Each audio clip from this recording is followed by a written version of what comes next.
I would love to introduce our guest speaker, Carole Chin. She is a nurse practitioner in psychiatry. She does counseling, and she just has a great depth. The Lord has put in a wonderful deposit of Himself in her. And the title for this message is "Defeat Depression?" Question. And I think we're going to answer that question tonight. So would you please welcome our guest speaker for this evening, Carole Chin. And I will ask also, if you need to have any conversation or anything while this is going on, we do have a fellowship room for that. We appreciate that. Thank you. Thank you. Are they both on? Yes. Okay. Well, hello. I'm sorry? You have that one. This one? Yes. This one's mine. Okay. Does it need to be closer to you? It probably needs to be back away from me, actually. Oh, back away. It's kind of right in my face. Yeah, a little bit. Whatever- There you go. Whatever's easier.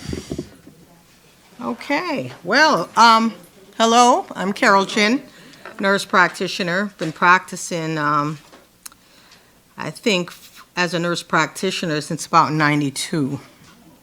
I'm one of the earlier ones, and I've been in full-time practice probably since 95, and still in full-time practice. Actually, just came from work. So it's good. Great turnout, though, huh? Depression is like a major topic, right? I was like, okay. I wanted to do it a little bit in an interesting way. I had like a screening tool, and I thought it would be interesting to kind of pass it out before I give you any information and give you the answers or whatever.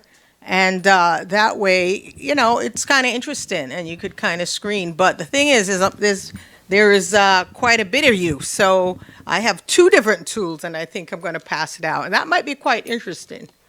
Because I guess before we even do that,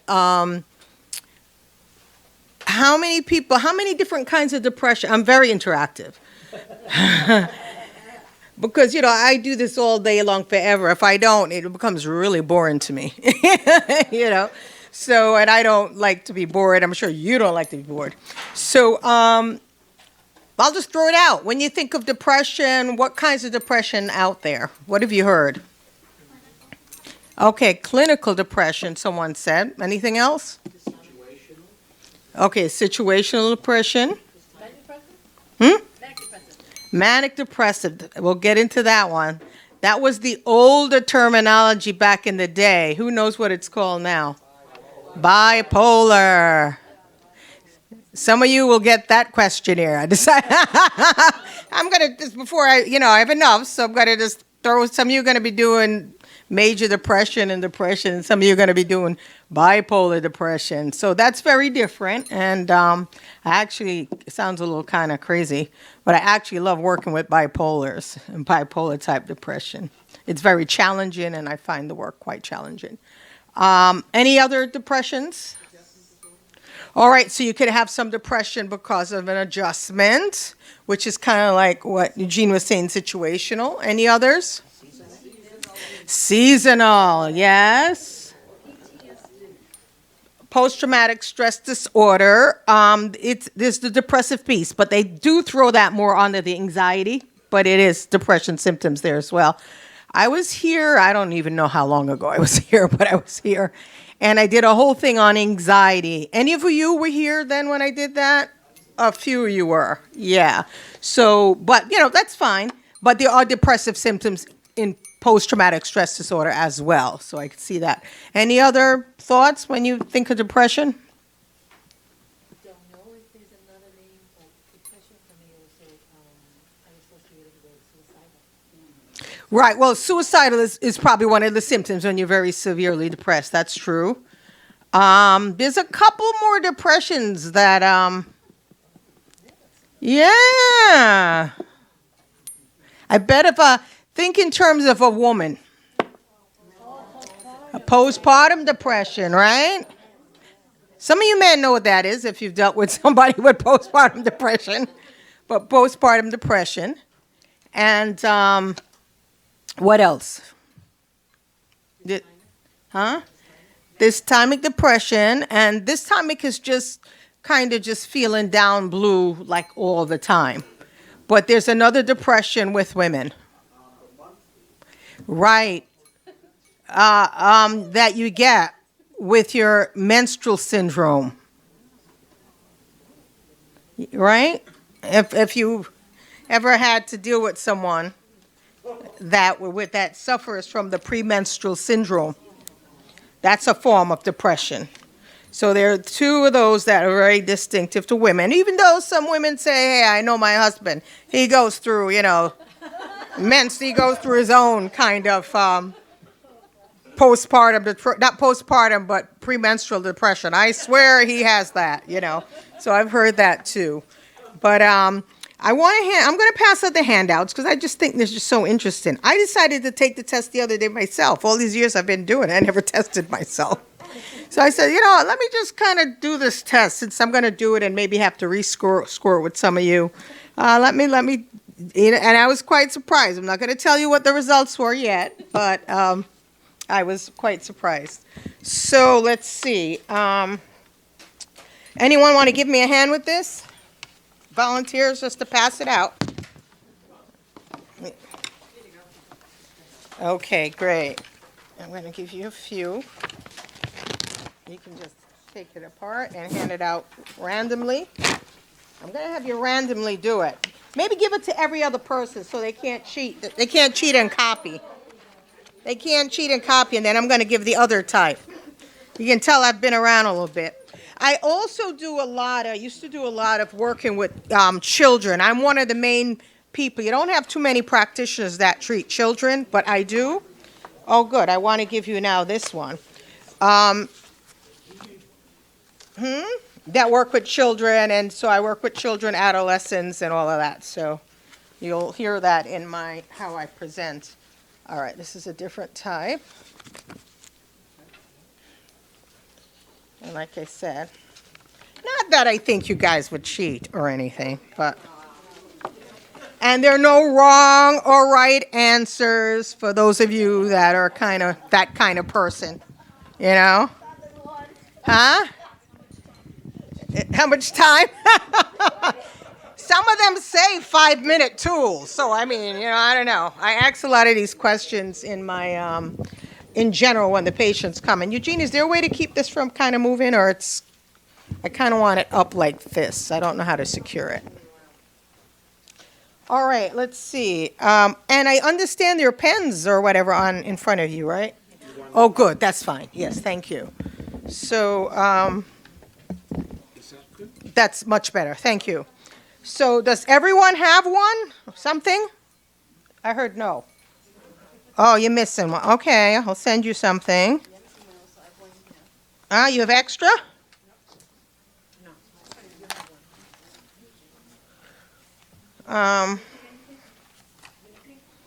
Anybody else? Oh, yes. You know what? You may have to turn the light up. Can you turn the light switch up in here? They may need to see. This is it? Okay. Sorry, guys. Maybe you know what? Seeing that these are being videoed, and people might look at it throughout the world, let's read them. There's 2 tools. I'm going to read them, and you might have a different tool. So the first one I'm going to do looks like this, for those that you got this, if you got this one. Anyway, you get this one? It says mood disorder questionnaire. Yeah, I'm going to do that first. And then I'm going to read the other one with you. And then I'm going to have you do it. And then I'm going to talk about all of them. And then I'm going to watch you. Because then I don't want you to go back and change things, That's why I'm not giving you all the details up front. All right? So the mood disorder questionnaire. Okay. So now it says what you need to do. Put your name. I'm not collecting these things. I want you to have them. I've told people you can have your own little social group, have coffee with friends, bring them over, make copies, and do all this with your friends to find out who's got what going on. All right? Now it says, In doing this questionnaire, it says, has there ever been a period of time when you were not your usual self? And number one, you're going to put yes or no as I go through these statements. You feel so good or so hyper that other people thought you were not your normal self, or you were so hyper that you got into trouble. So that's a yes or no for those of you that have that one, all right? I'm reading for you so you could see, and I guess video world out there.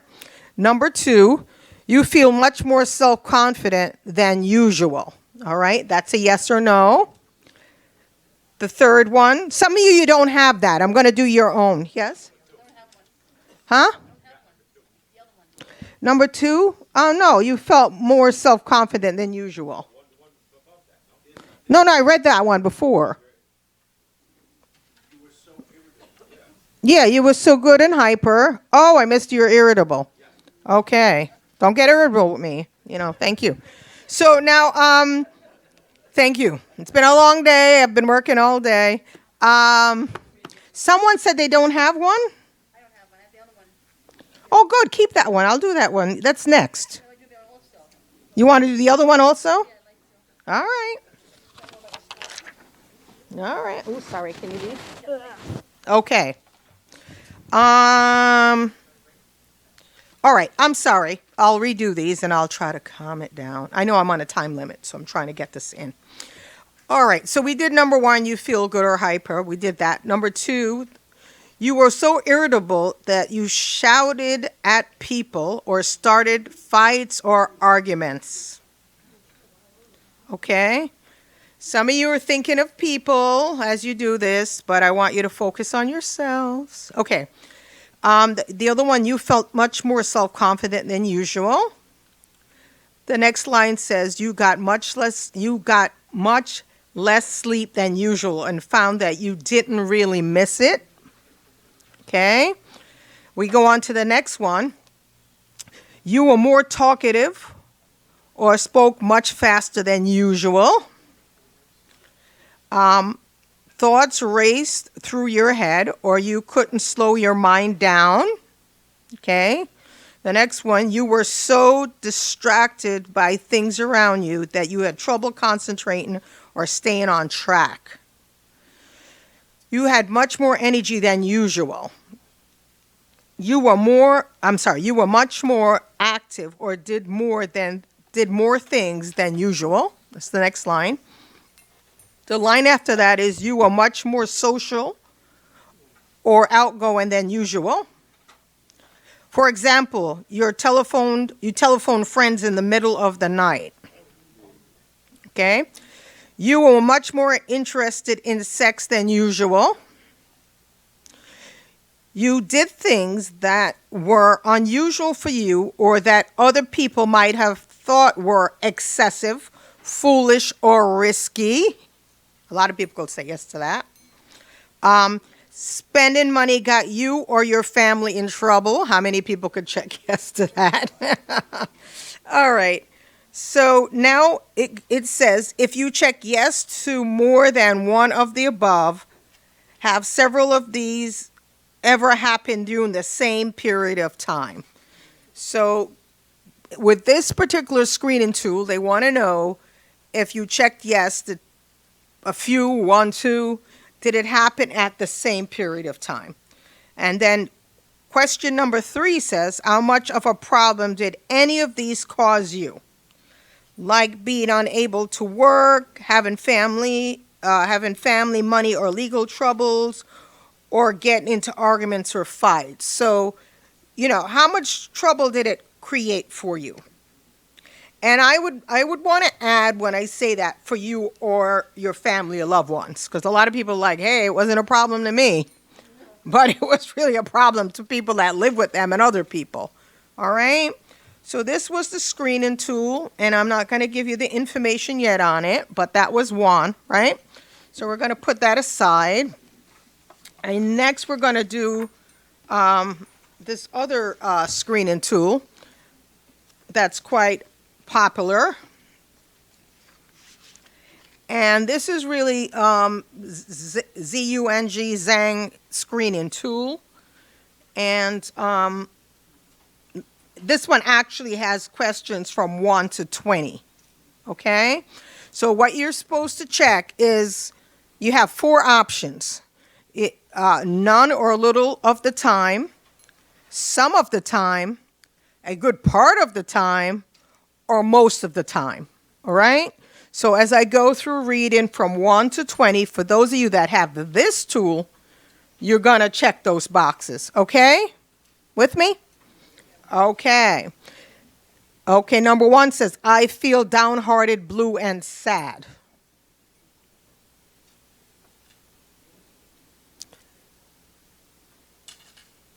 Number 2, morning is when I feel the best.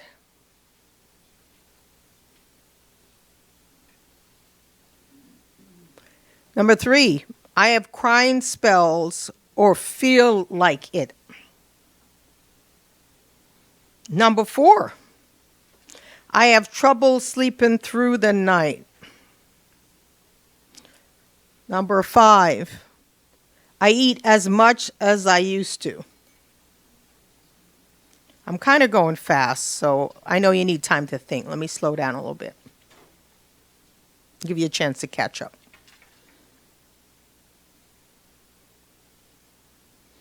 Number 6, I enjoy looking at, talking to, or being with an attractive woman or man. Number 7, I notice that I am losing weight. Number 8, I have trouble with constipation. 9, my heart beats faster than usual. 10, I get tired for no reason. 11,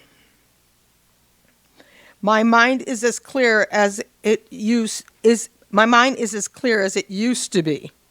12, I find it easy to do the things I used to. 13, I am restless and can't keep still. 14, I feel hopeless about the future. Where am I? Oh, thank you. Well, I might feel hopeless about future. No. Okay. I feel hopeful about the future. 15, I am more irritable than usual. 16, I find it easy to make decisions. 17, I feel that I am useful and needed. 18, my life is pretty full. 19, I feel that others would be better off if I were dead. 20, I still enjoy the things I used to do. All right, so these 2 are screening tools that will cover a great part of the depression. At this point, I'm going to actually talk a little bit about the different depressions. And then, what time did I come up? What time should I stop?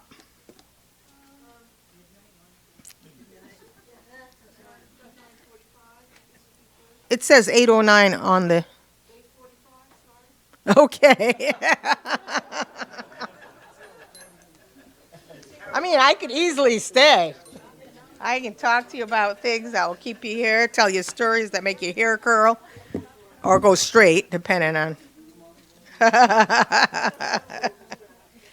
But I'm actually literally going to read from the book because I think it's important. I'm going to read from the book about 2 major parts of depression. Then I'm going to talk about it because that is really how we make our diagnosis. And depression is very common. Most of us at some point in our lives will experience the depression I was talking about. I didn't throw out bereavement. Like when there's a death, that's a normal depressive feeling, but it can turn into a major depression. Well, that's another story, but we'll get into that. But I want to acknowledge that, there's different kinds, but the bulk of the symptoms that I explain now when I'm talking about major depressive disorder will apply to the various different ones. And some of how we make our clinical decision, and I think that's important. As we were doing this, most of the question, right, that I said, you could answer yes easily. You could think at a point in your life when it applied. So though this is a little screening tool, you don't put it in like a vacuum. You have to look at the patient or yourselves in the holistic viewpoint as to what's really going on. Like for example, do you have trouble sleeping? You may say yes, but it may not be a depressive thing. You might be going through, you have something going on, you have a lot of pain in your body, so you're not really sleeping, but it may not be due to depression, Or if you got like a bladder issue, and you got to keep getting up to go to the bathroom. So you have to put, I'm going too far, getting too close now. Now you have to put everything in context. And that's why the interview process is very important. People will come up to me and say, well, so-and-so's got this. What do you think it is? Well, you can't just do that. You have to look at the patient in full context. And you have to take a look in context of your medical situation, other symptoms that you might have, medications that you might be on, what's going on in your life, So that is a very important thing. And you can say, well, I remember when my sister had so-and-so. But you don't know because she might have had so-and-so, but it might be something else related. What's the root cause? What's going on? So it's very important. This is a tool. Doesn't mean you have any of these things, but I thought it would be interesting. And I will, at the end, whether within this time frame or I think after they go into prayer, then I believe we can answer questions, and maybe I'll do that at that point. And then prayer. If we run out of time, we'll do it at the end. But you'll get a general idea of kind of where you stand. So it's very important to do this.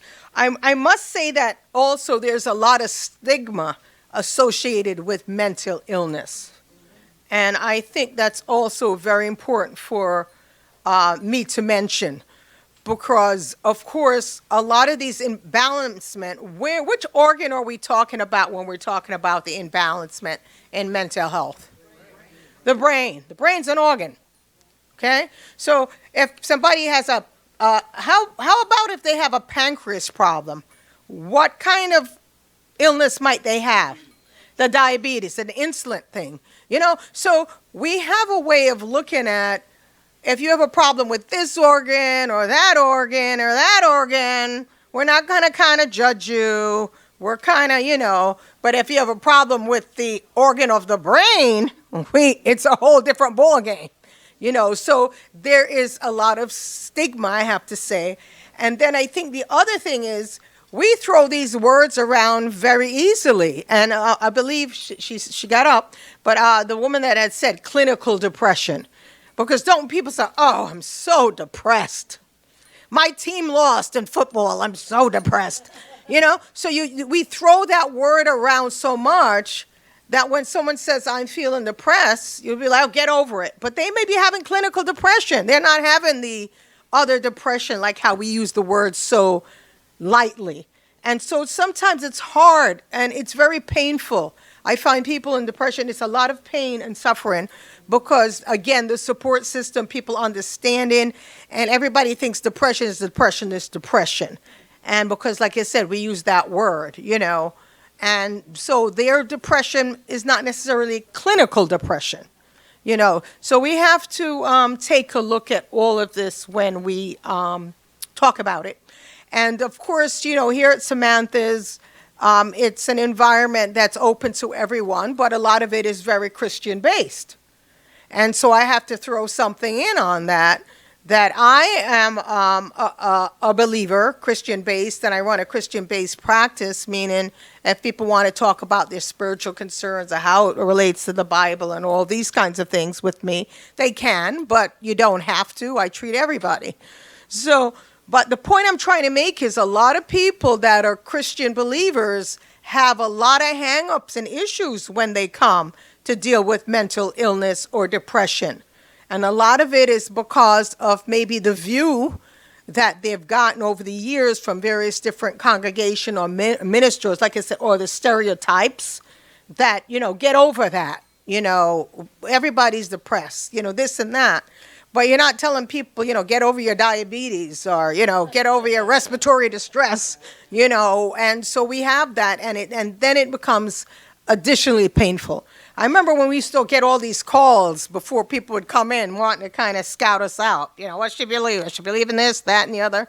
Because, they just don't know where they could come and where they can find that privacy, that, of course, confidentiality is important. And I remember one patient I had, and I just prescribed her some medication for her depression, like maybe a week ago. And she came back in, and she said, can you write me another script? And I said, why? What happened? She said, well, at church they did an altar call and had us come up and bring our pills, and, they stomped on my pills. And so now, of course, she needed it the week later to come get new pills. But I'm just saying, back in the day, and even some, we have all sorts of different beliefs about things. And so some of these beliefs, I'm giving you that extreme, but there's somewhere in between that. And a lot of that has made it really hard because of stigmas, even in a lot of the Christian community, about dealing with mental illness, anxiety, depression, all that kind of stuff. So this is my little soapbox, and I'm throwing that out there. But, Christians are harder to treat. Oh, my God. Bring me a lot of unbelievers. I get them better. The Christian people, oh, Jesus, have mercy. It is very difficult to treat them because when you're depressed, you interpret things in a very depressive way. You sometimes interpret that God is doing this to me, or he wants me to have it. You interpret the scriptures in a depressive way, and you just really have your hands full, So you don't have all those extra pieces when you are working with people that are not, So, but all challenging. All right, let's talk about major depression. I'm going to actually read because I think it's important. And, major depressive disorder. It says you have to have 5 or more of the following symptoms that have been present during the same 2-week period and represent a change from your previous function. At least one of the following symptoms is either a depressed mood or loss of interest in pleasure. So the key here is it's got to be at least 2 weeks consecutively. All right? Okay. Now, of course, it says, this is where I talked about, you have to kind of know what you're dealing with, because it says don't include symptoms that are clearly due to general medical conditions. Or, and then, of course, they said, if you're having also delusion and hallucinations, they don't want you to include that in this section. Anyway, here are the symptoms. Depressed mood most of the day, nearly every day. As indicated by subject report, the person says, I feel sad or empty. Or observation made by others, they appear tearful or sad. In children, I think this is important, in adolescent, you might see more irritability and anger. Not always, they don't always represent the same, but they could very well be having the same depression. Number 2, marked diminishing interest or pleasure in all or most all activities most of the day. Nearly every day, as indicated by either subjective account or observation made by others. So this person is like, I don't want to, call friends. I don't want to do this. They're just not into doing anything. Number 3, significant weight loss when not dieting, or weight gain when you're not trying to gain. Changing more than 5% of body weight. And so basically in depression, you can have increased weight, and you can have decreased weight. Number 4, insomnia or hypersomnia, which is you just sleeping all the time. Want to sleep in the day, you sleep at night, or you're not sleeping at all. And as you can see, with most of these symptoms, it's either or. You can have, this is called psychomotor agitation or retardation nearly every day, observed by others. More subjective feelings, I feel restless, I feel slowed down. So just kind of, if you look at how they walk, their body language, it's kind of slowed down, or they're more irritable, agitated, okay? Fatigue or loss of energy nearly every day, feeling of worthlessness or excessive or inappropriate guilt. You feel guilty about all sorts of stuff. Every day. Self-reporting, reporting by others. Number 8, diminished ability to think or concentrate. Indecisiveness, nearly every day. And again, either by you saying it, the patient saying it, or someone else saying it. This is important. Recurrent thoughts of death. Not just fear of dying, though there may be some of that. Recurrent suicidal thoughts, ideations, without any specific plan, or you could have specific plan. Suicide attempts, and so forth. So your depression can get to the point where you want to kill yourself. Okay? And as we study more, we used to focus on you wanting to kill yourself, but when that thought, being in that space of feeling suicidal, can quickly switch over to homicidal. Okay? Beware. So it could be the flip side as well. Okay? You can get that way where you feel like, you want to take somebody. You've heard about that, right? Murder, suicide, the family shoot this one and then shoot everybody and then turn it on myself, So that's that kind of thing where, you don't want to live. Then after a while, no one else should live, And we see that, don't we, even with the mass shootings and all that kind of craziness, that kind of thing where that's a depressive person and then they get so to, life is not worth it, and then they take themselves and others out. So we're actually living with this in our society and whatnot. So so everything kind of falls off major depression. That's major depressive. Having that for at least 2 weeks, you can get that diagnosis. So a lot of us could get that diagnosis, dependent. But you got to have at least 5 symptoms. And then we would give you that diagnosis. It gets very complicated because there's different degrees. And, I'm not going to get into that, what we look at. But I wanted to give you an idea of what we are talking about. Okay. Now, if you don't have all of those symptoms, you don't have like 5 of them, but you have kind of less, you might then end up where we just say they have a depressive disorder. We may not call it major depression, but it is still a depressive disorder. Okay? Now, I heard someone, I think, bring up dysthymia, right? From over that side. That's that person that is always down, depressed, and blue. It might be you or someone you know. And that diagnosis made based on a person having it for like 2 years, about 2 years, always this kind of way. All right? Now, the other thing that some of you mentioned, which was the seasonal affective disorder. And that's due to when the weather changes, the sun is further away, things like that. You start feeling blue, depressed. It's hard to get out of bed in the morning. When you come home, all you want to do is put your PJs back on. And, you can't wait to get back in the bed.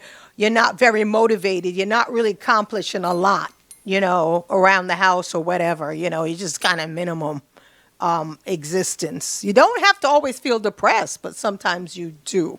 Okay? And I'll talk about what helps with various parts of, I guess I might as well say that.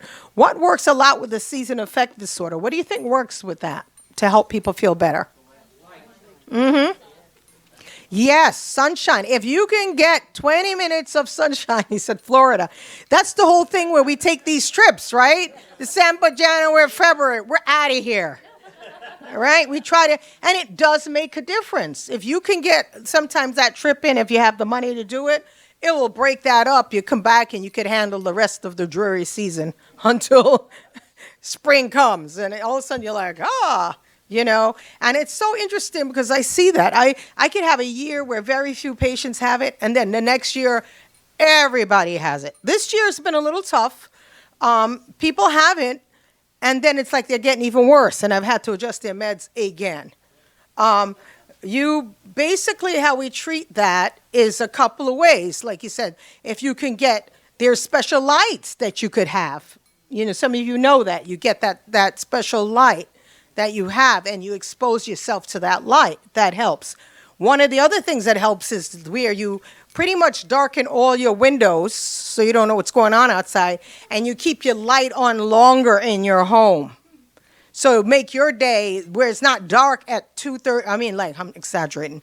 Dark at 4. Now it's been better, but you remember there's some days when it was starting to be like dark at 4.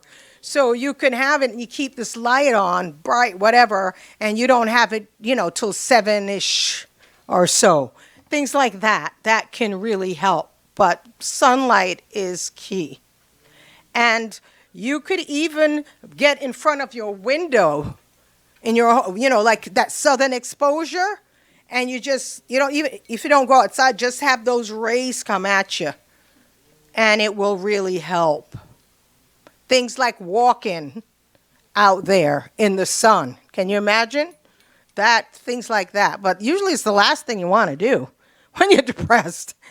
These are the last things you want to do. But that is what helps with the season affective disorder. Yes, a day. A day, minimum. Okay. Now I mentioned, yes, the vitamin D is important, but it works again with the sunlight. It all, you can take the B's are good too, the C's are good too, your vitamin profile. But at the end of the day, you really need that sunlight. That's what's really going on. Now, with the season affective disorder, it does not necessarily have to be in that time. We sometimes have something called, you've heard it, cyclic depression. Because there's some people that they don't get it at that time. Like a lot of people, their time may be September. By the time they come and really talk to me about it, and then we go back, it started around September for some. For some it's not till December. For some it's not till February that all of a sudden that kicks in for them. But I do have some people that have like a cycle depression in your time, and it might be spring or summer. But it's that, every year. Now, it does not have to come always every year, too. Some years you don't get it. Not as bad, things like that. So that's seasonal affective disorder. I also spoke about postpartum depression. Okay? Now, with postpartum depression, you could have every symptom that I talked about to do with major depression. But it comes after the birth of a child, a baby. And what you would add with it is sometimes not only they can't take care of themselves, they can't take care of the baby. Okay? And then that's a problem because you're not really bonding. And there's a whole lot of guilt because you're not able to really do that. And you could become psychotic too, right? Remember we talked about in major depressive disorder, you could become, oh no, I didn't talk about psychotic. I think I talked about suicide, right? You could become psychotic if you're very depressed, especially if it's bipolar depression, which we're going to talk about in a bit. So you have to, did you want to ask a question? Out of touch with reality. Yes. Thanks. I kind of speak, interrupt me at any time. So, all right. So the postpartum depression happens because of the whole hormonal thing going on. Okay? And it can get extremely severe, where you lose touch with reality. Suicidal and homicidal. You've heard those stories, right? Okay. And it's a hard time because it's a painful time. You're supposed to be happy, but you're not. You're supposed to be, bonding, and everybody's coming over and all of this, and you just like, you can't function. It could get that bad. So I've seen those people too. Usually at that point that it's a very clinical situation and serious, and you need medication intervention. Also with major depressive disorder, you need medication intervention. I'll get into that a little bit. Sorry, I have a quick question about major depression. Mm-hmm. If you have no thoughts of killing yourself and ever did, can you still be like a mild major? Yes, that's the thing. There's mild, moderate, and severe. I'm just giving you the basics of everything, but there's different levels. There's a whole lot more to it.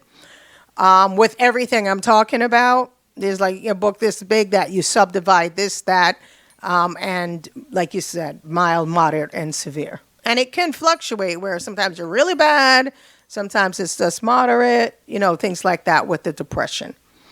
But postpartum depression, and it's something you kind of have to be aware of and look out for, because a lot of times the mother will not be the one to initiate help. You're feeling worthless and guilty, and someone else has to pick up usually and say, hey, I think you got this going on, you need help, and try to get that person help, because they're just feeling so guilty and worthless, that they're not going to be the one pushing out. Usually someone has to be really that intervene. And of course, the other one I talked about, premenstrual syndrome.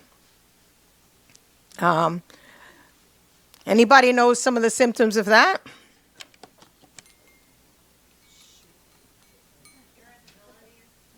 Irritability, moodiness, a lot of anxiety you can have, but also the depression during that period of time. I have no motivation, I have no energy, I can't do this, I can't do that. Anger. And you can have it a week before, some people 3 days before. Some people look like they're always having it, so you can. And then there's some people that have it post, believe it or not, or during it. It kind of gets a little bit anywhere like a week before, during that week, or a week after, But those are that symptom where, you're so depressed, you're so tired, that if someone said, look, if you go out to the corner, walk 2 yards, there's a big bag full of money, $2 million, you will never have to work another day in your life. You really don't feel like you could get your body up doing that and go there to get it. That's how bad you're debilitated, really. It can be very debilitating, okay?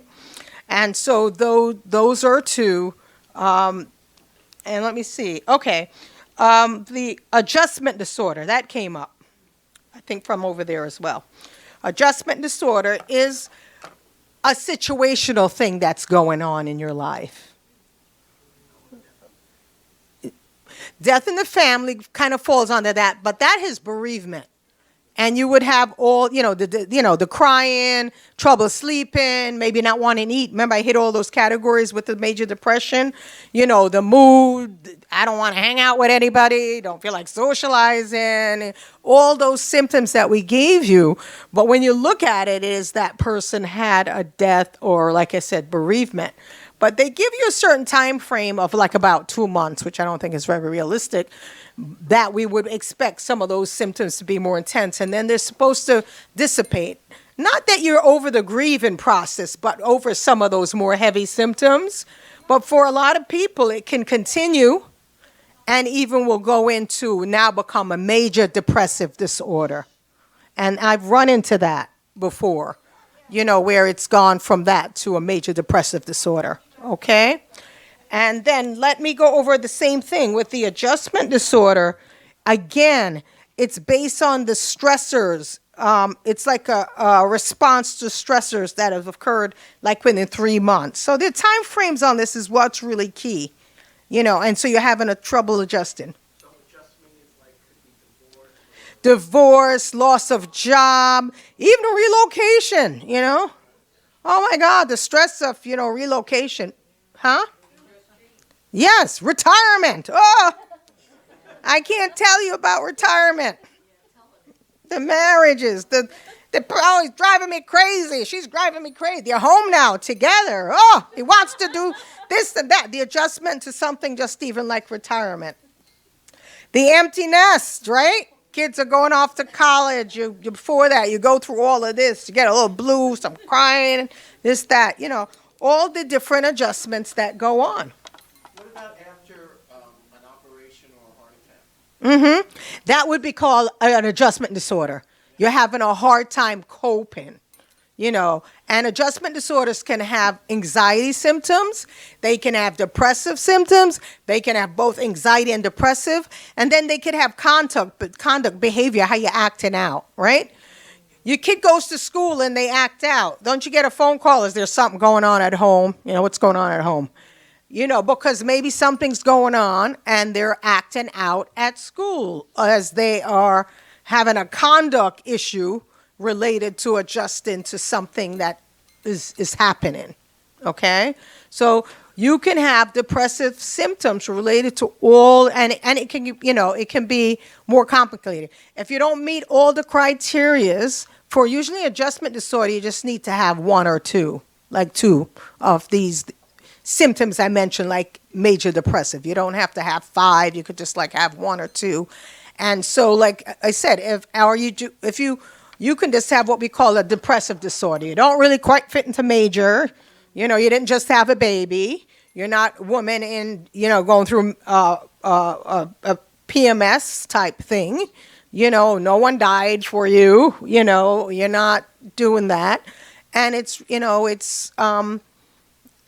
you got depressive symptoms, so we just give you a depressive disorder. And there's other codes to it. Now, when should you, intervene or seek help or do something for this depression? At any given time, most of us will fall into the categories of what I spoke about. We're going to all, bereavement, you'll go through that depressive feeling, adjustment, loss, things like that. Everyone will experience it. A lot of people could even have major depression disorder. There's a population that will have it, and they will recover on their own. It will work its way through, and they will recover on their own, maybe without medication. There's a certain group that will do that. It'll be around for a while. It'll take longer. Remember when I had a patient, and he said, well, I'm not so sure about meds. Maybe I'll do therapy, and that's another thing I'll talk about. I'll do therapy and give therapy, some time first and see how it goes. And he's talking, and I said, well, a lot of it depends on how much time you have for this. Because if you need to kind of get back to work and get yourself together, then you probably need the medication and therapy to get you going. Many times therapy will do its job, but it's a longer process to just do a lot of talk therapy to get things out. Could be a longer process, especially when you already start having a lot of these physical symptoms that we're talking about, the symptoms of the depression, major depressive disorder. Now, when do you treat someone? When do you get involved? It depends, again, on duration. How long has this been going on? I'll meet a patient, start talking to them. One of my first questions is, at what age did you start having any kind of symptoms? Because I want to get a little feel for any kind of symptoms of anything.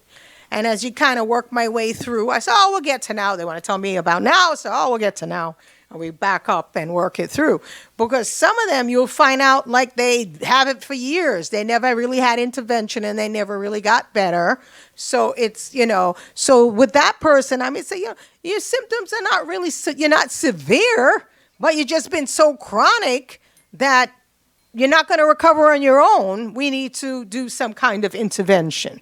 Okay? So duration, okay, intensity. What are these symptoms? You know, if I can't get out of bed and I'm crying every day and I'm having all these suicidal thoughts, even though it's only going on for like, maybe a month, we need to intervene.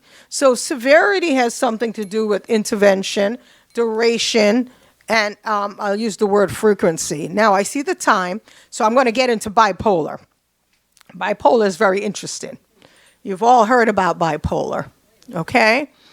Now bipolar, the most common one you'll hear about, the people say, do I have bipolar 1 or do I have bipolar 2? People always kind of want to know. And as some of you know, the old terminology of manic depressives, right? Bipolar now is most people, I would say a lot of people, are the bipolar 2s, okay? And I'm just going to give you the symptoms pretty much from off the top of my head for the sake of time. It is many of the symptoms that we talked about that are in depression could be there as well. But a bipolar person may even have some racing thoughts. Major depressive will not talk about, my thoughts are busy, or my body always feels very anxious, though you can.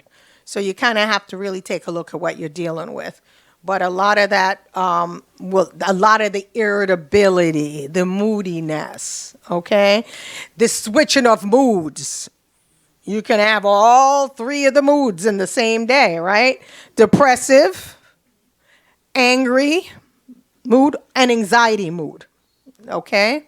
The one that'll snap your head off, that kind of thing, yelling, and you have that kind of peace that comes with more of a bipolar type depression, the bipolar 2s.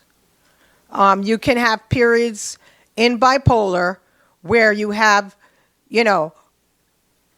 I experience this for 2-3 days, then I don't for a couple of days, then, the up, down. Sometimes you stay just down. You can have someone that's just only representing depressive symptoms. A patient could come in, you take a good exam. They look the same. Both patients look the same. You talk to them. If you don't take a very thorough exam, you may not realize that this is a bipolar patient. Why is it a problem? Because a bipolar disorder patient, you have to treat them very different than you would treat all the other depressions I talked about. Who knows about that? Anybody? Yes. Because if you many times go ahead and give them an antidepressant, you could really swing them into becoming more depressed severely or really like more manic. And, you could do that. So you kind of have to know what you have. So, and a lot of them respond to more like mood stabilizers. You've also seen the ones on TV called the psychotropics. That's very good for the bipolar type depression. And sometimes you have to throw a smidgen of antidepressant in there also, but there's some that you cannot. Their chemistry just will not allow it. Now, you can have a patient that you're not seeing any of the mood swings, any of whatever, because like I said, they're mostly displaying a lot of depressive symptoms. But every time you try to give them an antidepressant, they feel good for a while, then it, it's not working anymore. After a while, it's like, if you pay attention, it's like, that might be a bipolar person that you didn't pick up on. And then when you start treating them with those different medications I talked about, all of a sudden you see they're not having this period of like doing okay, then not. Then you go for a second antidepressant, they do okay for maybe a couple of months, then not. So the bipolar 2 is the person, they've never been manic-y, they've never had a manic episode. Okay, so those are the bipolar 2. Everyone else now falls into the bipolar 1 category, where you've had that I don't need a lot of sleep, that manic type behavior, could be pacing, talking fast. And there's something called hypomanic, where you're not totally at that, speed of, up for 3 days and, you're talking and my God, you got the best business plan and you excessively shop and you go out and buy 2-3 cars and things that happen, you just, go berserk. You have those. But you have the other we call hypomanic. They're not there, but they're kind of somewhere, in between there and depression. So, and then people will say, well, I can't be bipolar. I've never had a manic. You don't have to, okay? Or a lot of times you will see. So a lot of patients, I'll say you have a bipolar chemistry because I may never really see a lot of symptoms of the bipolar when you talk and you're examining them, but they're not responding to any of the antidepressants.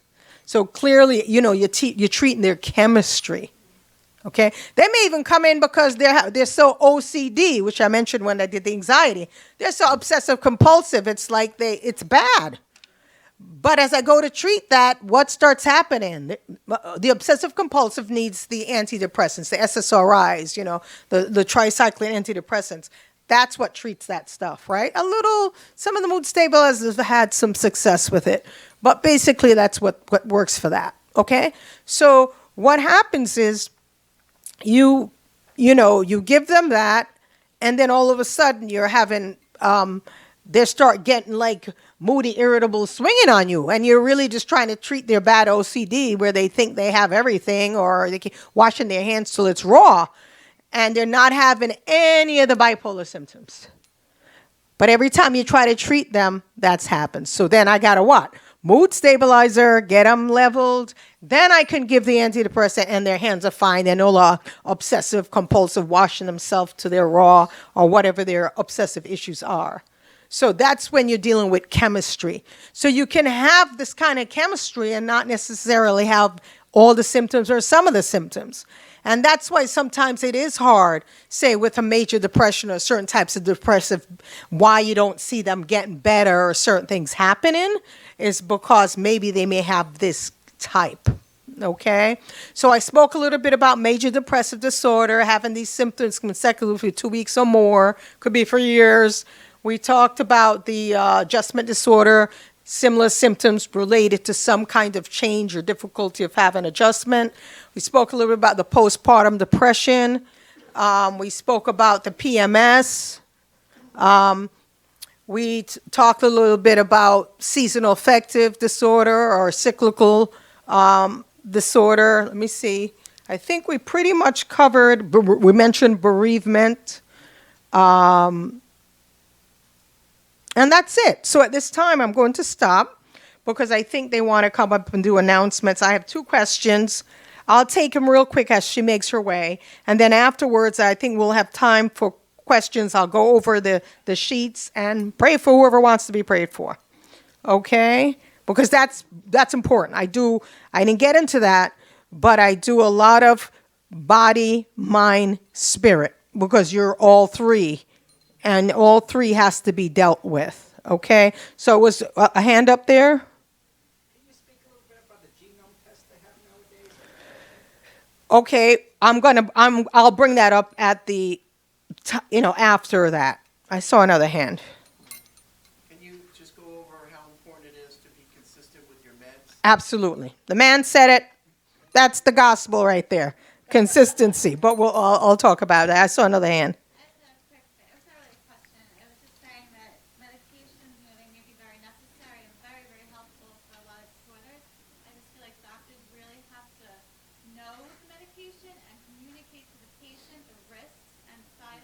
And benefit of, sure, course. There was something, that I was on at one point that it said on it, like, do not take, like, if you're of childbearing age, and then if you're, like, thinking of pregnancy. Right, that's important. And I didn't throw out the fact of treating people that are pregnant. That's a whole nother thing. And then there's some natural, I didn't talk about some of the other things like you've heard of St. John's wort and some of the other stuff. But let me stop now because let's just come back up and follow the protocol. And then I will come back up and, like I said, answer the questions and go over maybe the questionnaire and pray. One of the greatest gifting that I really have is, like I said, to be able to not only understand mental illness, but also understand the spiritual components behind some of this and the strongholds and the prayer and breaking some things spiritually is very important. We didn't get into that. But some of the the power in that, and a lot of self-esteem issues that have to be dealt with depression and the root causes behind some of that and everything. Again, I couldn't give you, there's so much more and it's vast, but I hope what I was able to give you is somewhat useful. And like I said, we'll get on the other side of this and we'll go forward a little bit more. At this time, come on up and let her do what she needs to do. Thank you. Hello again. All right, let me take the questions, but I do want to get a little bit to your questionnaire if I can, so to kind of tell you about that, the screening tool. For the sake of the video, when you hear a question, can you repeat? I sure will. Okay, someone spoke about the question of the genetic testing, correct? My opinion on that, I'm not so impressed. I know some practitioners swear by it, and everyone has to go and have this genetic testing done. It's about $300 to have it done. A lot of insurance are not picking it up. Some practitioners have a deal with the laboratory to get maybe a better deal on it. But I've had patients come in with theirs, depending on where they were before, and pretty much all the recommendations are usually similar. It's not that they narrow it down. It's like, okay, this type of medicine would work for you. But it's a medicine that we use already in mental health. It'll be like, okay, you need this category, you could use this and this and this. And we know that. So it's not like it's gearing it down to very specific, ones. And of course, that works for that genetic testing you could do for your entire body. So maybe they'll tell you the best antidepressant to be on, maybe the type of medication for your blood pressure. It could be very vast. But I personally don't really think it's worth it. To me personally, but if people like to have it done, they can have it done. They walk in with it. I remember when I first started to get people showing up with that, it was like, why is it always the same particular medication every one of them is coming up with? I was like, a little, but some of the medications are very what we call, you remember back in the day when you used to do antibiotic and they'd say broad spectrum? Which means they'll probably take on any of these germs or, we have medication like that. So, when they come back, it's kind of like any one of these. It's the kind of, so for me as a practitioner, I don't personally feel that it guides me or helps me tremendously. But there's some practitioners, you must have it done or else they will not see you. There was another question about consistency. God, especially with the bipolar patient. They must remain on their medication and be consistent. Apart from a miraculous intervention, you will need that medication for the rest of your life. The prisons are full of bipolar people that did not get medicated or consistent and went out and did all sorts of various things, and they're locked up today. A lot of the people incarcerated are bipolar people that didn't get treatment or intervention. So, well, they're usually in jail because they'll do something jail-worthy. But it's usually because maybe they're going, you remember I talked about you can have anger and rage and irritability and mood swing. So if they're in one of those that place and they're approached, there will be a problem. So when they put them in jail, do they medicate them as well? No, not necessarily. No. They're not. Jail is not about treatment. Incarceration is not about treatment. But like you said, it's an organ of the body. So I know that. You all know that. But a friend of mine is a nurse in a prison, and I know that they treat all the patients, so I couldn't understand why they wouldn't do that.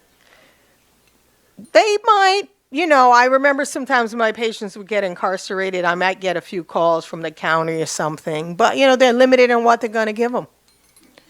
And then I found out a medication very common, Seroquel. It's a psychotropic. We use it. Actually, it treats bipolar. People are depressed, resistant with depression. When it first came out, we used to just give it to people for sleep, like a sleeping pill. We used it for everything. It does now have indication to help with anxiety and depression. But every patient wanted that. And then they were smoking it. So I'm just saying, people come up with ways of doing things with things that make the prison like, we're not giving you any of this and we're not giving you any of that. You know, they limit what you are allowed to have. So I can't really tell you if, you know, they're always getting treatment. Most of the patients I have when they come out, they've got minimal treatment, if any, you know. But my point is, because of not being treated, there's symptomology, the severity, the acting out, the whatever, they usually end up getting locked up for something. Even outside of bipolar, just depression or Mm-hmm. people can go through withdrawal if they don't stay on their anti-anxiety pill or Yeah, well, yes. Withdrawals you can have, but you can also have where they return back to their symptomology, really, with the inconsistency. Inconsistency in mental health is part of the game. We see it, you know. Most bipolar people stop their meds, I mean, 4 or 5 times, I've found. People with depression will do that also. I remember I talked about the Christian believer. They're forever stopping their meds because they're healed every minute, and they feel the meds is fighting against it. So they're, like I said, they're difficult to treat because of that. And I said, look, when you heal, you'll know it. We can go slowly. We'll reduce it, and then you won't have any symptoms. And we'll do this and we'll do that, but they don't. And sometimes, if you did reduce your medicine under, you know, a practitioner's guidance, you might be successful at coming down or even getting off. But when you shock your body by just like stopping and doing this, you know, you kind of throw yourself off. So, of course, compliance is definitely important. Can you talk about the alternative? You said Right, natural, right. and also for the component in terms of spiritual practice. Yes, because one of the things the message was to be free from the depression. One of the ways of being free from depression, as I began to talk about it, is to acknowledge it as an organ in the body that will have its problems. I think that's important to be educated to understand and not have, I remember some of the prejudice and the ways that we view chemical imbalancements in the brain versus in, say, an organ. And in the brain, sometimes it's a chemical, but it's also what we call neurotransmitters. I'm not going to get into it, but like the ADHD, that's just a whole lot of connections not going right for that person that has a focus issues and attention issues. So some are chemicals, some are neurotransmitters, some are electrical, but it's all going on in the brain. And depending on those can definitely create a problem. And then there are, like we said, some of the things you could do depending on what type you have. With seasonal, we talked about exposure to light. There is, some people will respond to the St. John's wort, which is really Prozac. Yeah, it's Prozac, really. Natural, but see, the mistake people make is just because something is natural mean it's safe. Doesn't always mean natural is safe. So be careful of that. People are like, oh, this is natural, you know. It still may not be safe because remember what I spoke to you about. What happened if you're the one that's more of a bipolarish person and then you go take something like that and you make yourself, you know, mood swing and do all sorts of stuff. So as we're sharing, you know, I'm not really giving you specific instruction to say go out and try this or do that because some of those things are very, you know, you got to be under full examination to know what is best. And I said, you have to take the other things into account too. You could have thyroid issues. You know, that will also make you very tired and make you, you know, moody. It could be irritable, make you depressed. Low testosterone in men, depression, no motivation, no interest. You know, not only also having sexual difficulties, but other things. So, you know, the body is you have to take a look at the bigger picture. Therapy is tremendous. Talking, you know, and you look back and say, why so many? But we used to live in big family units. Remember that? Where the whole community.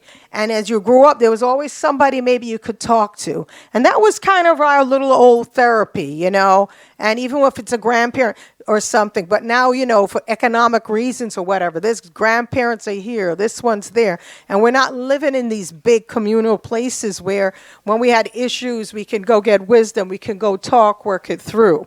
And so because sometimes we don't have that kind of support system, things that we would have probably addressed would have been worked out and not go and become deeper issues, to get that support, to get that kind of someone to talk to, things like that. So talk therapy, having someone to be able to talk to, important, very important. Spiritual counselors, for those that have some really good ones out there that you could speak to, talk to. Prayer is important. Praying, because healing is your right. So praying for, that I can have the mind of Christ. The Bible says we can. So you start declaring, you can have the mind of Christ. And some of these things too that are here, that's why therapy is important, is to release you from some thoughts. Some of it is because of the things that you went through and were told. And as you begin to get healed and work through, some of that lifts and go away, that you can be healed from depression. But the first thing is to acknowledge that I'm feeling that way and then begin to seek help or do something about it. And I think, that's the big step in being free. We do have some really great medication out now that back in the day we did not have. Some have a whole lot less side effects. And as the young lady there is right, you really should be educated about the side effects. For me personally, I always start with the least intense med and lowest dose and kind of work my way with it. Women, definitely, not that men don't care, but weight gain is an issue, so you want things that are maybe not necessarily big weight gainers. Some meds affect women differently. They put on weight, but the men won't with the same medication. So you kind of have to know what you're doing and the combination. Some people like the bereavement that turned into a depression, the adjustment disorder, the dysthymia where you just kind of blue or whatever. A lot of these, even major depression, these medications does not necessarily mean lifelong. Some of them, it could just be a brief period of time or a certain time. Bipolar usually is lifelong, okay? Some people have major depressive disorder that is, like I said, part of imbalancement. That might be their lifelong, but you won't know it. Usually the rule is, with some of the depression, you stay on it for the meds for a year to 2 years. Research shows if you do that, you lessen the recurrence by 50% of return. So if a patient's not having any side effects, they're doing great, I'm like, well, just stay on it, do that. This is what you're doing for yourself. Then if all is well, then, that's where the therapy comes in now. Because when you're very depressed, sometimes you're so closed, you can't even open up to begin to share, to get it all out. So that helps to begin to talk. You can't even utilize coping skills or learn anything because you're so depressed.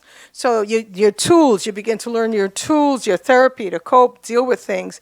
And then when you're in a pretty good, stable kind of place, you should then try to wean off certain medications and things. If everything is pretty stable, nothing's changed, and you do that, you should be able to have a successful time taking it off. If everything is pretty okay, nothing going on, and all of a sudden, here comes symptoms as you start lowering it, you might be one of those people that truly have more of a chemical imbalancement. A lot of the imbalancement is in, I said some are neurotransmitters, but medications like I talked about, the SSRIs, which I said Prozac, which is really St. John's wort, and some of the others, work by how serotonin works in your brain, okay? But depression also sometimes have something to do with dopamine, so how dopamine affects your brain. And I'm forgetting one more, but it'll come to me. Yeah, okay. It's late now.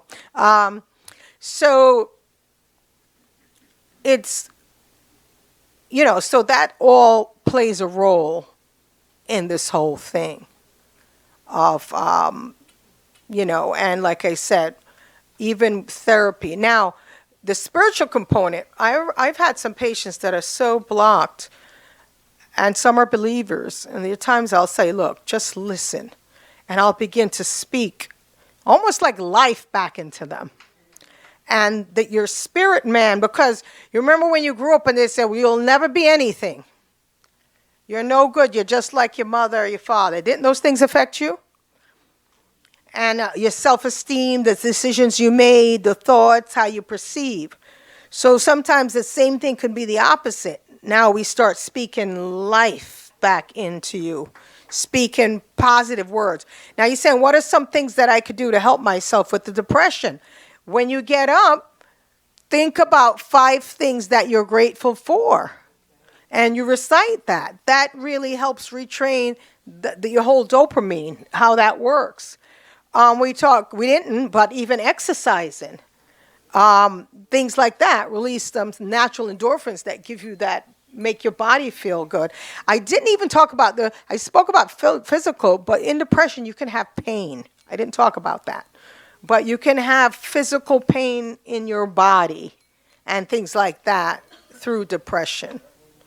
We're even putting certain conditions like fibromyalgia, with those pressure points. That's like a very depressive kind of condition, debilitating.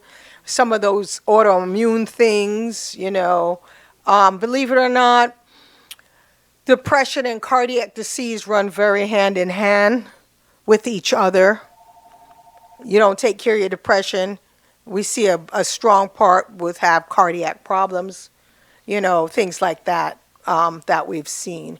So those are just some of the things we talked about: the sunlight, the exercise, your diet has a big role in that. Back away from the carbs, more fruits, vegetables, and your body will tell you. If you eat something you want to fall asleep, that's not what your body needs. That's not helping your body. You had a hand up? In your experience with patients, would you find that more depression is purely physical, or is it a combination of psychological, emotional, physical? How do you discern? I'm trying to understand the question. The question is, is it more chemical in nature? Aha. Right. And then you have your emotions. Yes. You find it's more chemical. Yes, I do. And let me explain. More people are picked up by their primary care doctor, right? You start feeling not so good, you go see your primary. You might not. Like I said, most people with depression keep it to themselves. They don't even really get treated. The anxiety disorder people, they come running. They'll drive you crazy. They'll call you 20 times. They'll need this pill, but they won't take it. And then they'll call you about the pill. And then they're like, I don't know about this pill. And, you got to go through all of this with them. But the depressive person feels so hopeless and down. This is how I am. And they always have reasons why I'm depressed. The depressive person will say they have reasons because certain things have happened in their life. But because certain things have happened in your life, it's not a justification for being depressed. So a lot of us will just randomize it. We could come up with reasons why. And when you're depressed, your mind just tells you about all the other depressive, negative things that's happened to you like your whole life. You revisit those thoughts all the time. You feed yourself on those thoughts all the time. That's why I said if you feed yourself on positive things in the morning you wake up, positive things, that also helps do something for you. But what I'm saying is by time everybody kind of goes to the round of the primary care physician. By the time they do that, if they don't do well or they're not making it, then they end up coming to see someone like me. They'll see a psychiatrist or a nurse practitioner in psychiatry. We're the people that, will handle the medication component. So, of course, what I do see are those people that need that intervention, that another level of intervention. And usually that's the patient that has more severity or, going on. I end up actually seeing more people are bipolar than not. You don't have to have all the symptoms at once or behave a certain way to be. Like I said, their chemistry. So that's usually the ones where the doctor's like, this person's not getting well after a few time primary care, and then they refer them out. So I end up with those, or I end up with everybody that knows somebody that knew me or saw me or whatever, because I've been around a little bit now. You get those, of course, and in some of the networks where you get your patients. But that's when you end up at that level, that's usually what's happening with you. You had a question? I think you touched on that. So in terms of weight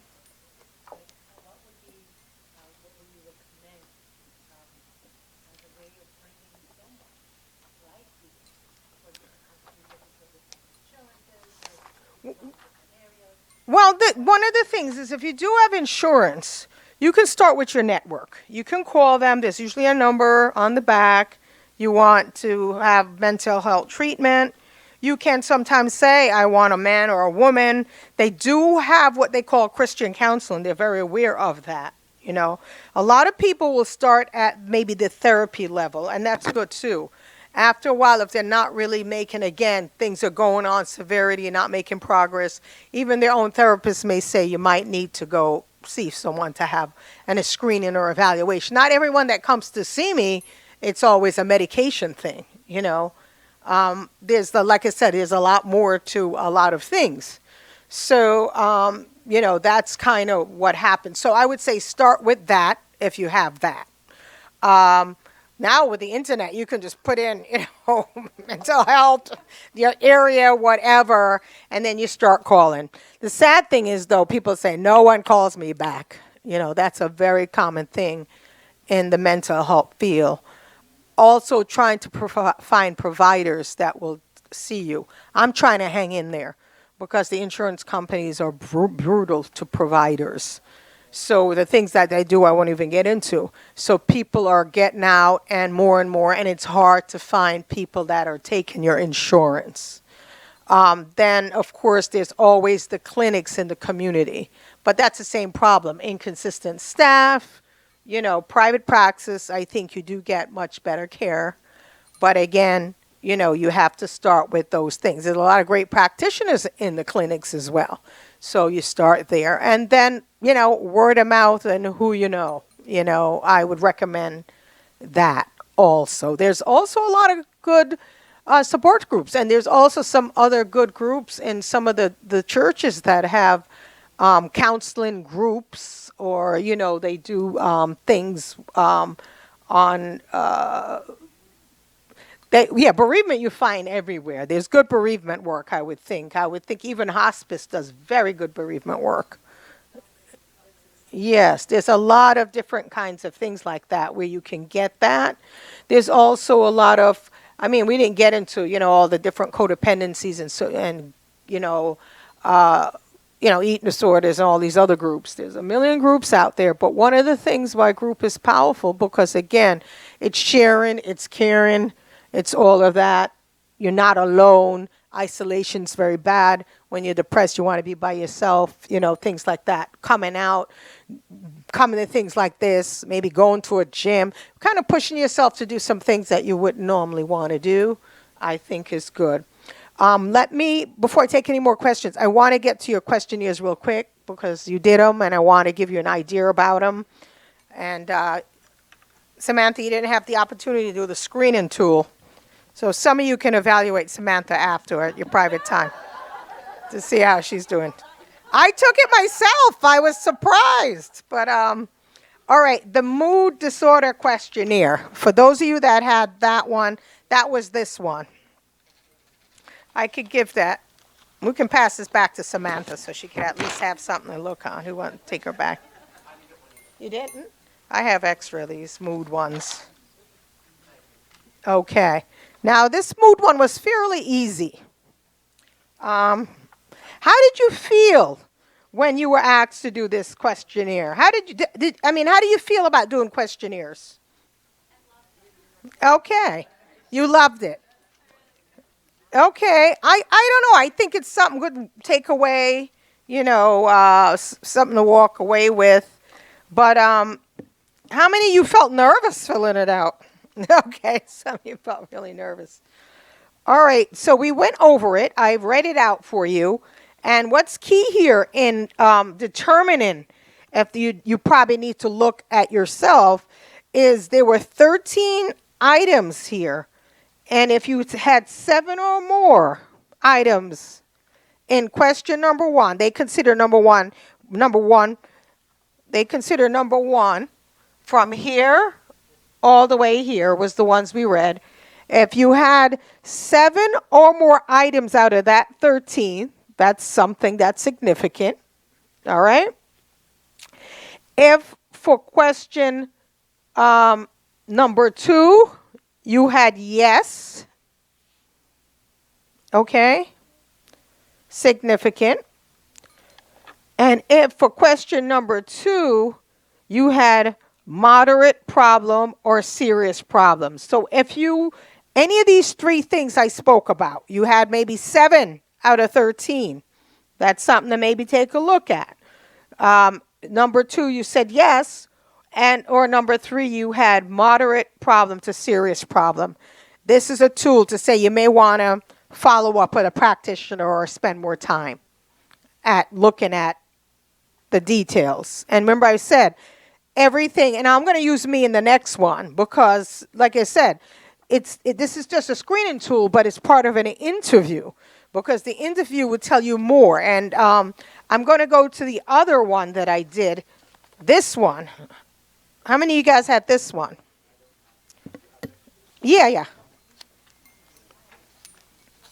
This one's kind of interesting because it's actually a score thing behind it.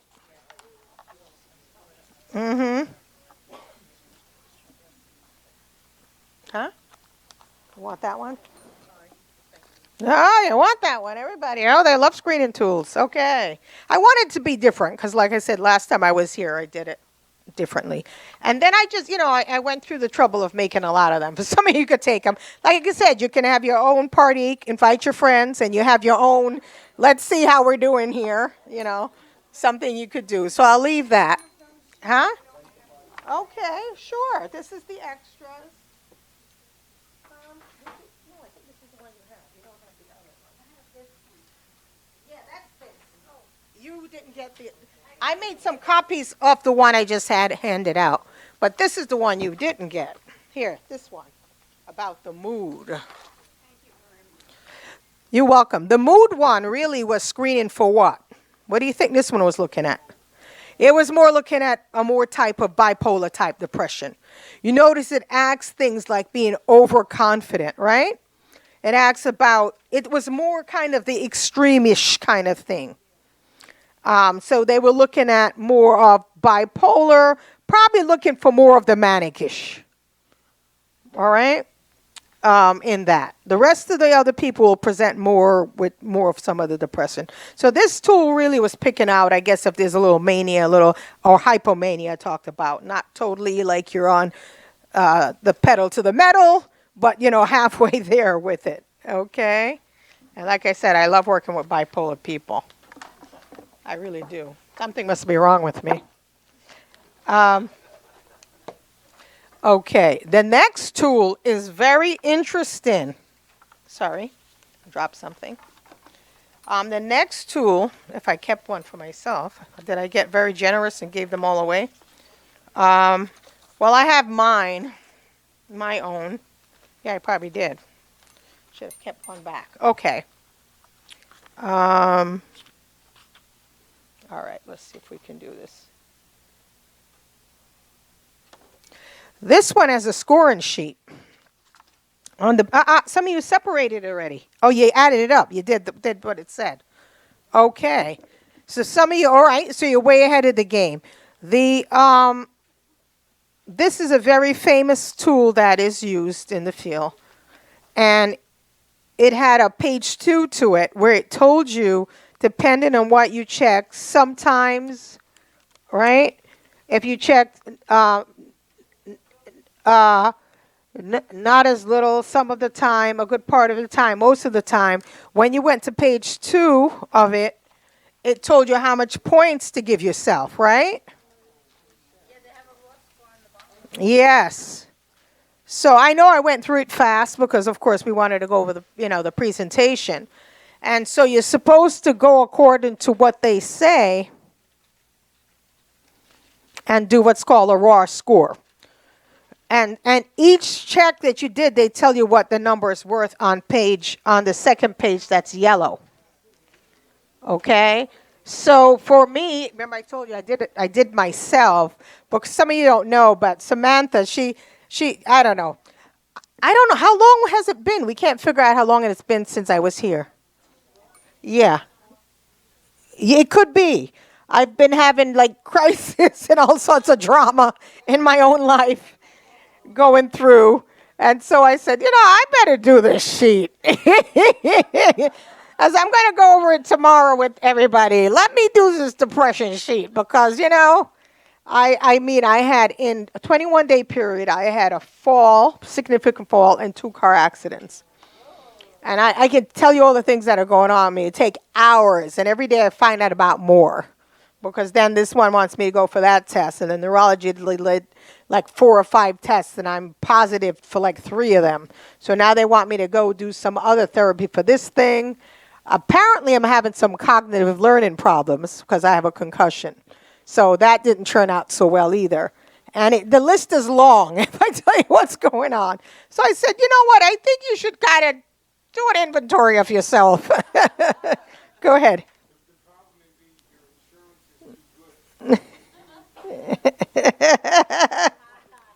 But they didn't have to tell me. I know I'm like certain basic things. I'll be like, help me out here, I was writing the word focus, and I kept writing P, and I'm like, that doesn't look right.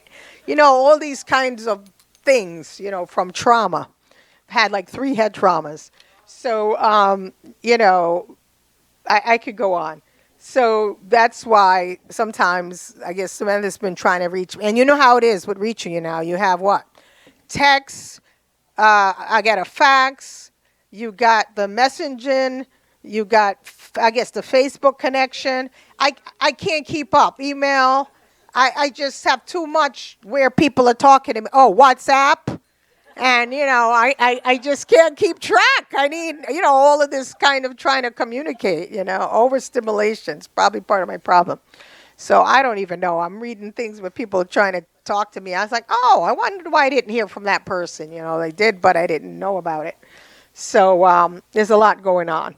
But if you, with that one that we had to do, the second page, it tells you what number that you get for whatever you checked. Okay? Like for me, I feel downhearted, blue, or sad. I checked some of the time, because I do, and it told me I get 2 points for that. And then the next question is, mornings is when I feel the best, okay? And I put 1. My answer was most of the time, and I got 1 point for that. Well, that's what I'm saying. There's various variables. Like that's what I said. You cannot just do this in a vacuum. You have to take things into consideration, because they had things like, do you do the things that you used to do, and things like that. There are reasons I don't do the things I used to do, because I can't do the things I used to do. So that answer might be a little, you know what I'm saying? You have to take things into notice I have red, and then I did it blue. I did it how I felt, and then I went back with blue to kind of write the ones that, I have trouble sleeping, because I have like 4 herniations, 3 in my neck and 1 in my back. So, of course, it's not because of depression why I'm having trouble sleeping. I'm having trouble sleeping because the position is very difficult. But I'm just giving myself an example. You have to put these things into context, right? When we are doing. For example, years ago, they'd bring this kid in, and I remember hearing about it, but I had a few. And every picture that kid had was in black. 2-year-old kid. All the time, black, drawing black. So what do you think? Doesn't sound good. What? Huh? The mother's depressed. Any other stories? Parents got issues. A seeing problem. Oh, goth. What they believe in. It could be their favorite color. But we just can't look at it outside the box. Guess what was happening in observation? He was slow when it was time to get up to get your crayons. There's a box of crayons there when there was a project in school. By the time he would get from where he was to get the crayons, only black was left. So here we had this kid, problem at home. We better call CPS. We probably have to analyze him. He's depressed. He's this, he's that. It was just really a reality of there's not enough crayons that, maybe she just has 1 box, and that's what was always left. Okay, so my point is you really can't just do this in a vacuum. You have to look at everything in the bigger picture, right? So that's an example. And so you take the number and then you take the score after you add up what it tells you, whether it's 2 points, 1 point, 4 points, and you put it your what's called your raw score. Okay? And then you take your raw score. Yes, for those of you that can't hardly see it, I can't help you. I'm not going to read them all. Where mine came up at 32, which I was surprised. So and then one that's 32, my index on that one, I think was, I gave myself the wrong index, but 40. I wrote 41. And then I think I did it the second time. And my raw score was 41, and my index was 51. But what does that mean at the end of the day? Who's got numbers here? How did you rate? Mm-hmm. Right. So it said it here. For some of you at the bottom, it says if you scored in 50 to 59, you were mild to moderate depression. If you scored 60 to 69, you were in moderate to severe depression. If you were in 70 or over, you're in severe depression. And it's like a tool. But the point is you can have a whole lot of stuff going on and not necessarily be depressed. Just like a lot of people say, oh, I know I'm depressed. I got so much going on. You don't have to be. It could be a clinical thing. Okay? So when I did it, either way, I kept, and I was shocked because I thought for sure I must have some depression going on, somewhere. But it said I'm not, I said, this must be some tool that you really have to have some kind of way of scrutinizing to pick up something. But like I said, you take a look at the symptoms. How's your sleep? How's your appetite, right? How's your energy level? How's your level of interest? Do you still like to do the things you used to do? Are you still hanging out with friends, talking on phone, going out to eat, whatever your norm was? You're like, no, I stopped doing those things, What are your thoughts or feelings of guilt? There's certain categories you look and you could see, and you could be depressed more than just mood. It's other things. And remember, with the seasonal affective, they don't have to have mood. It's just like, I can't get out of bed, I can't function, I have no motivation, and after a while it could spiral into something. The bipolar can become psychotic. We didn't talk about that in the bipolar people. Especially the manics can become psychotic. And as well as when you're severely depressed, you become psychotic. And as I said, where you lose touch with reality, you can start hearing voices, hallucinate, and things like that. And depression, too, it can get severe where you become, suicidal, homicidal, psychotic, some of these symptoms. So, you really do have to get them treated. But I think, again, one of the first things we'll have to do is, we want to make it not so scary, and we want to bring the organ of the brain equal with the organs of the other parts of the body so that we could take care of it. I can't tell you, I remember a man in my early part of practice that was like so depressed. He had started to do renovation, ripped the whole house apart, then got depressed, so nothing got fixed. And the wife wanted to divorce him, and the kids were a mess, and the place was a mess. And he was so depressed. He was almost what we call catatonic, where you can't even move. You can get like that, And I remember after a while medicating him, and his life just like got better, and he turned around, and he just went back to being like a normal person, was able to regain his business, put his house in order. And I'm just saying, a lot of homes and things that go on in families, if we would just, get past a lot of the stigmas and certain things, because you wouldn't wrestle if your doctor says you have hypertension or the diabetes or the diet, what you need to, even your cholesterol, change your diet, do this, do that. We do those things. And there are things that we need to do for the organ of the brain and everything else, okay? I'll take maybe one more question, and then I'll probably go into prayer, I think, right? It's about that time to close it up. Clinical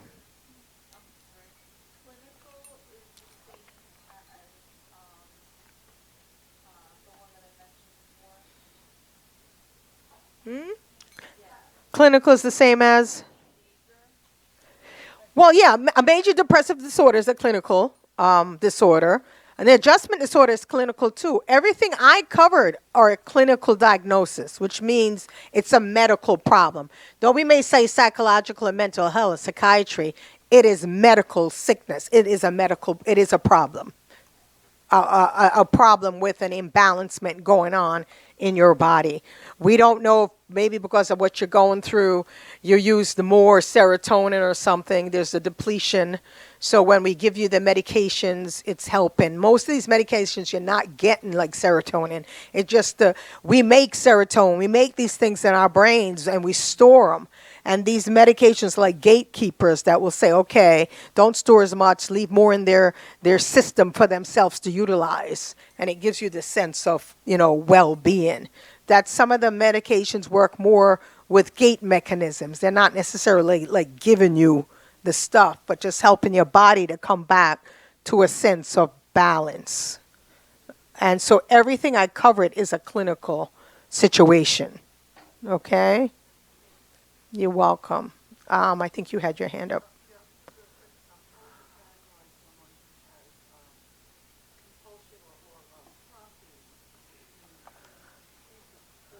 Okay.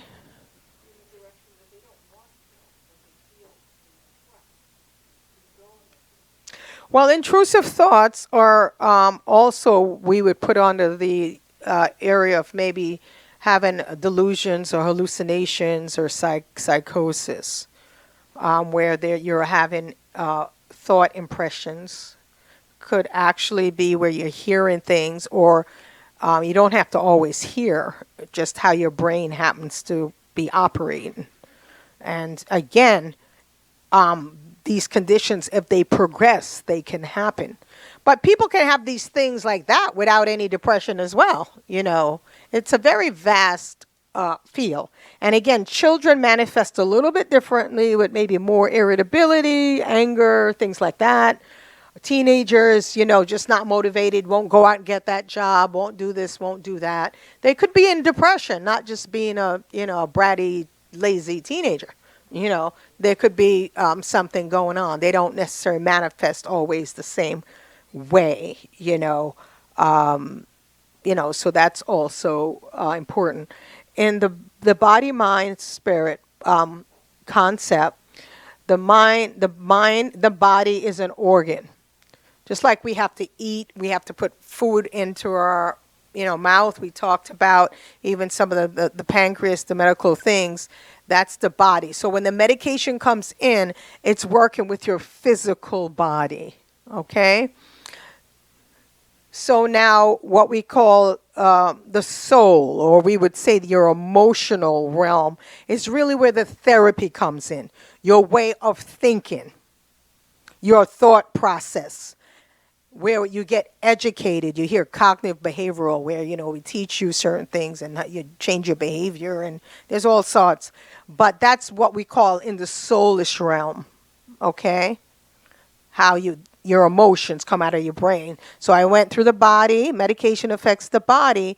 Now the counseling, but if you get the body a little bit more balanced and stuff, you can have more of an effective maybe way of thinking and logic and, getting it together, right? Because as I said, if you're so depressed till your thoughts, because you can have unhealthy thoughts, psychotic thoughts, feelings of guilt that has nothing to do with you, all of these kinds of ways that you're thinking, very negative thoughts you can have, it then is the way you counsel and perceive is kind of off. So if we get that a little bit straightened out, then we could even do a little bit better here in our counseling. Your tools deal with things. And then, of course, there's the spiritual man, the spiritual component. And we all have that there as well. And the spirit man, it's a matter of who you're going to let rule in that particular part of your life. Is it going to be God, the Lord Jesus, or some other entity? Man will always be searching for something spiritual. It's just God put it in us, our nature, to want to look for something beyond ourselves. And so really what we try to do a lot of times is solve spiritual problems with very natural ways, right? Unhealthy ways of coping. Well, even like the drugs and other things that we do, we're doing because maybe we're not feeling so great in our bodies or even in our emotion, and we're self-medicating. I can't tell you how many people are self-medicating. How many people with depression, anxiety are self-medicating.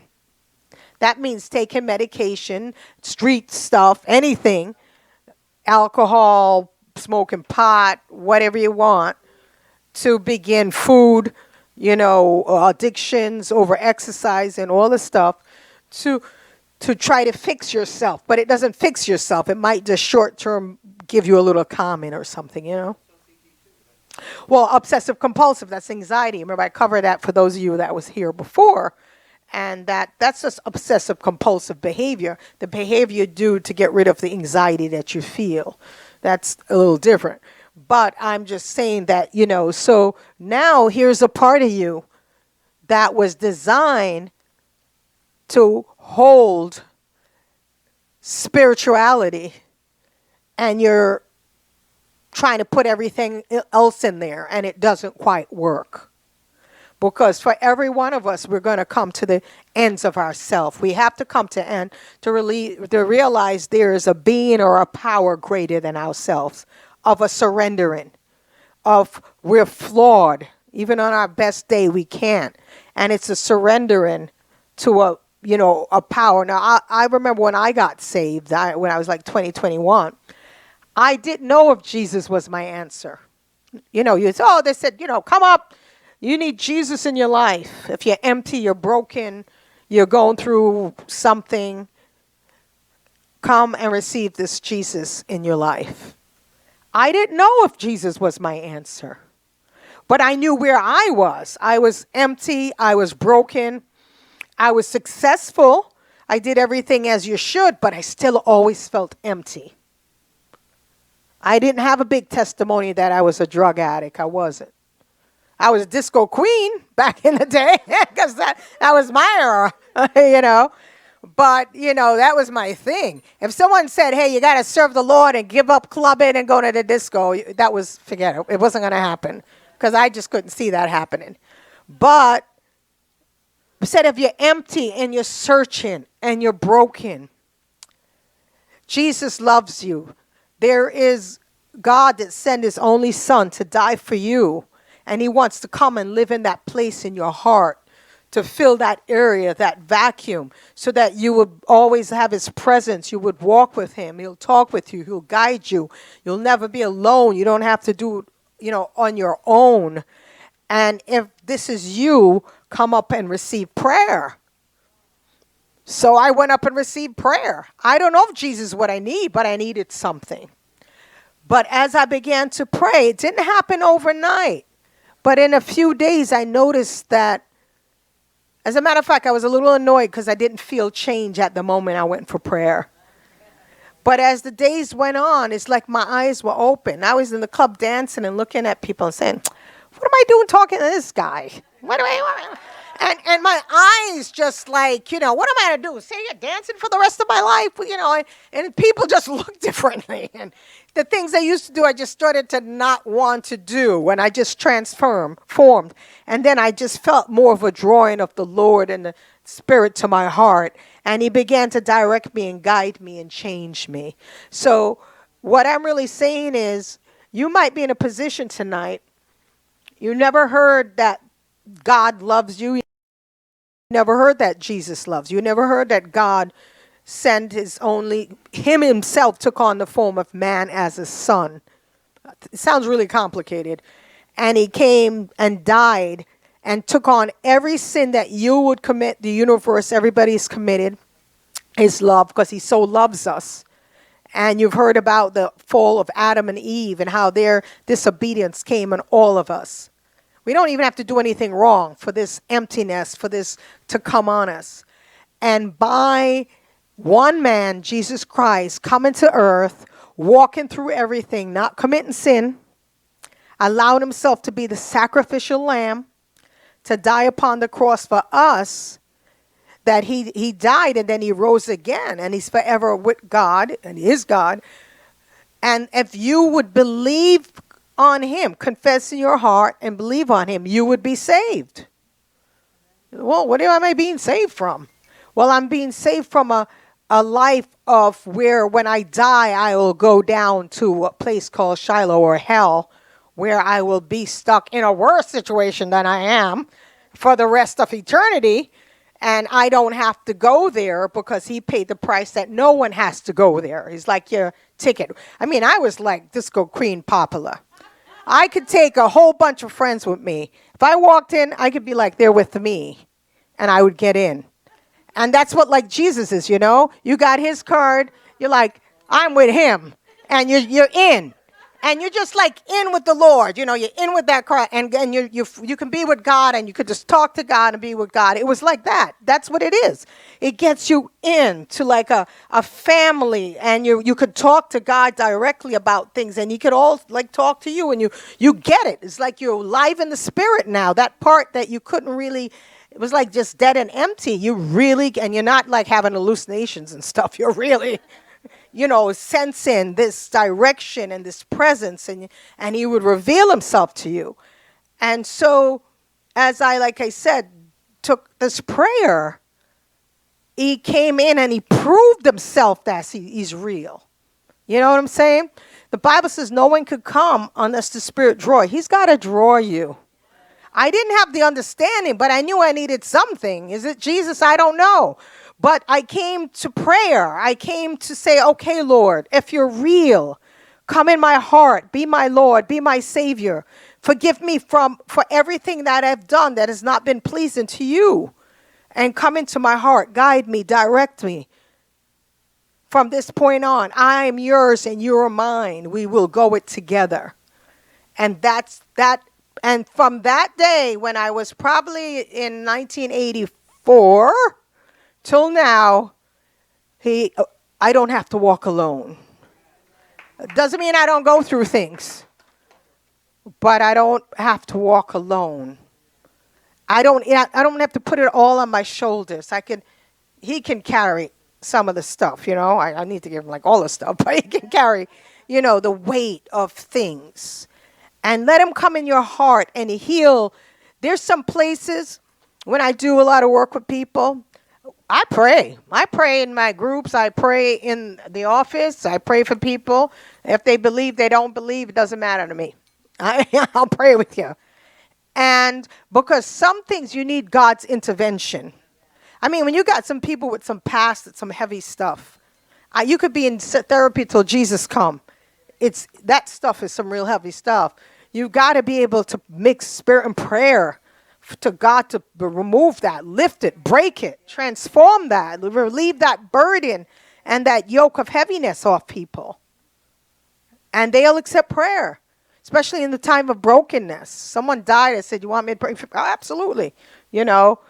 And they just don't even know, but there's a peace or something that just comes as you begin to pray.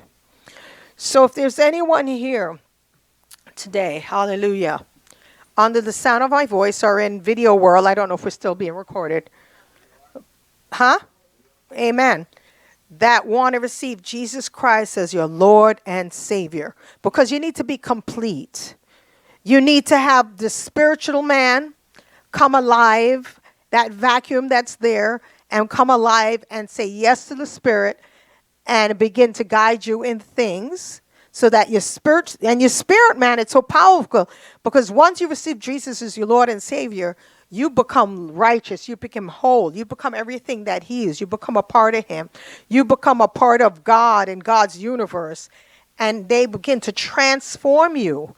And that spiritual will actually begin to permeate into your soul, which is how you think, your emotions, and even into your physical for healing and things like that. So you see, you need all parts of you to begin to work together to be whole and to be like who God has really preordained you to be. And so if you're just operating with the body only, the body, it's no good. You can't just go by emotions and let the body, you have to have a brain that's thinking. So we can't just all be physical. We have to have the balance between the physical, what the body decides to do, because the body always wants to just have a good time, pleasure. And then the other part of you, that's what we try to teach our kids. Like, no, don't run, climb, jump on the bed, because, you're going to miss and hit your head. And you keep telling them, and, that balance between what the body wants to do and wisdom that comes in. And then you see, but the spiritual man of God and God's wisdom needs to come in and transforms everything. So when I do a lot of groups, and like I said, I used to work with children and adolescents and older people, still do, but not so much in the group work. But we cover everything, because how you think and everything that God says you are and what he has for you is important. That you know that you're the apple of his eye. It's important that you know that he says he'll go after the one. In other words, if there was 100, he would leave the 99 and go after the one. So you're saying, am I important? Am I significant? In God's eyes, you are. He would do everything that he did, send his only begotten son to take on sin of all humanity, past, present, and future. My sins are not even covered. They're washed away. They're like don't even exist. Not just of past, but present and tomorrow. It's like one of these things forever that I have, so that I can walk around even that guilt that comes, and I have to say, but God has forgiven me. It's under the blood. I don't have to carry that anymore.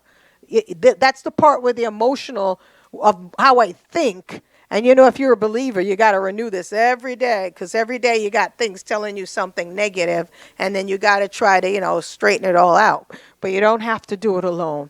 So if there's anyone in here, I would love the pleasure of leading you to the Lord. Asking you, you may not know Jesus is the answer, but you need something. You want to be whole. And wholeness starts with really your spiritual man coming alive. Because until that point, it's dead. And so if there's anyone here, you don't have to come up, just signal, and I'm going to pray. We're going to pray as a group. And you just receive the Lord in your life, and he'll prove himself to you. When I run into people and they say, I'm an atheist, I say, I get it. Oh, I don't like that. I don't worry about it. I can't draw them to the Lord. He's got to draw them. And we're not talking religion. We're talking relationship. Religion is like, I'm going to fake it, I'm going to do this. I don't get offended, because they need to feel that love. It's got to draw them. It's got to be the thing that they feel personally. And that's what the Lord wants for each and every one of us. It is very unique how he's going to deal and relate to us. And so you will have that counselor, because the Bible says he's a counselor. And he's the one that gives me my wisdom in how to operate with patients. And I have to say, not to elevate myself, but I've gotten tremendous compliments and things from a lot of colleagues, and some of them are professors and major speakers. And when I walk into a room, I'm talking because I'm talking about the Lord now. If I walk into a conference that they're doing on a drug for a pharmaceutical, and I walk in, they will stop their presentation to acknowledge me as I walk in the room. And they'll say something about, this is one of the best nurse practitioners. She's better than most of the doctors and psychiatrists we have. These are some of the top guys. And they'll say that time and time again, which is kind of freaky. And then they'll talk to me and say, how do you get all this? And I'll tell them. And they're like, no. And I'll tell them, God speaks to me. He guides me. He tells me. He tells me what to say to the people. He tells me when there's something spiritually going on.